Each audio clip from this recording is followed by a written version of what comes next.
Opinion: why Pradas appropriation helped Kolhapuris. When was the last time Kolhapuri chappals were seen in fashionable or upper-middle class circles? Once the staple of college-goers and Yaholawala activists along with handloom kurtas, these handmade leather chappals from Maharashtra had become so typecast in the last decades of the 20th century that the new, 21st century India did not regard them as cool anymore. They would all prefer those hip German cork sandals with a long name, or at least their knockoffs. But Pradas' cultural appropriation of the Kolhapuri chappal has breathed new life into this artisanal footwear that had been beaten back by the avalanche of mass-produced, cheaper, or even slicker chappals, mostly made in factories. Even if much of India remains devoted to synthetic footwear, when one of the world's most coveted brands found Kolhapuris worthy of the ramp at Milan Fashion Week, could India's well-heeled fashionistas afford to ignore them now?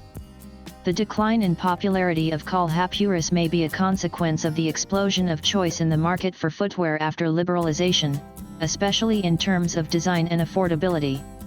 Being handmade by a relatively small community of traditional artisans, Kolhapuris cannot obviously compete with the economies of scale and RD budgets of big retail brands. Nor can they change designs in line with the latest international fashion trends, which now reach India in real time.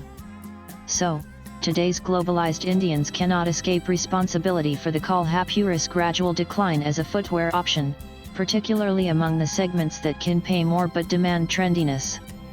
Many rich Indians, not to mention Arabs and other affluent communities, prefer chappals and sandals from international luxury brands rather than their own traditional shoemakers, even as they continue to wear traditional items of clothing such as jalabas and churidar kurtas.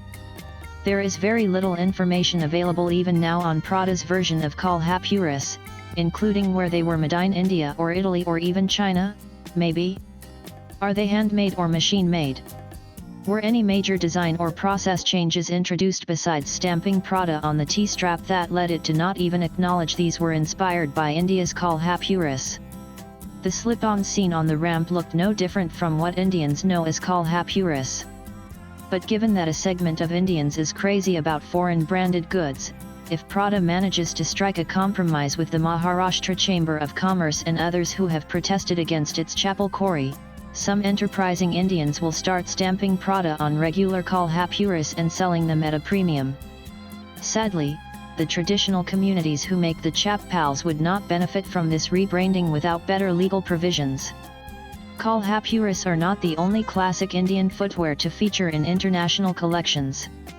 For Deepika Padukone's nuptials with Ranveer Singh in 2018, Sabyasachi collaborated with Christian Louboutin, taking forward their capsule collection of 2017 to make what were evidently jutties. But with one important distinction: they had left-right distinctions, which traditional jutties do not. Other iconic footwear designers have also mimicked the jutties' embroidered look. Experts have long advocated stricter laws and their implementation in India to guard against cultural appropriation.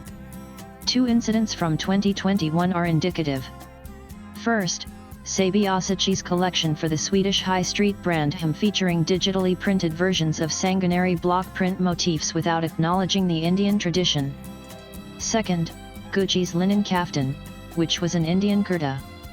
In that same vein, Prada appropriating Kolhapuris in 2025 was inevitable. There are two aspects to cultural appropriation: one of crafts and motifs, and the other of traditions. In the latter context, it may be recalled that in 2018, the Italian fashion brand Gucci found its reputation unraveling when it featured white models wearing its version of Sikh turbans and later sold them for $790 each as indie full turban. The egregiousness of converting an invaluable article of faith into a fashion accessory did not strike anyone in the Gucci management. Indeed, all these instances of disrespect point to a lack of diversity and cultural domain knowledge in international fashion houses.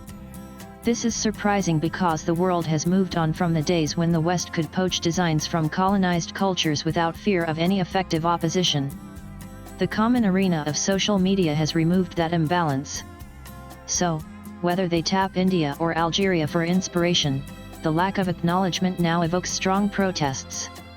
So far, international laws, especially those meant to protect intellectual property, presuppose everything has a particular creator, and hence, the beneficiary of any use of that work invention is clear.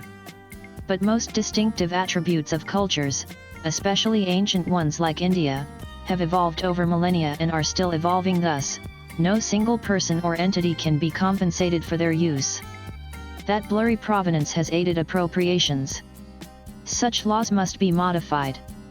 Indian crafts and motifs cannot be allowed to go the way of Chin's Indian technique of printing on cotton called chhint, meaning speckled, which many Europeans do not even realize has Indian roots. It would be wrong, however, to bristle at every instance of inspiration from India by international brands. India's geographical indication scheme is a good start, but how it can benefit craftspeople directly and prevent cultural appropriation needs to be worked on more. There is very little chance that those Pradas stamped Kolhapuris were made in Italy. Hopefully, though, they were not manufactured in China but crafted in India, although there is no word on whether they were made in Kolhapur, as their GI certification stipulates. That could be precisely why Prada was emboldened not to even acknowledge Kolhapur when it debuted the Chappals in Milan. India's spirited response is heartening and should deter repetitions of this sort. Swipe left for next video. With proper acknowledgement from Prada, Kolhapuris would have got even more of a boost, as it would have focused the world's attention on the fine work of our leather artisans.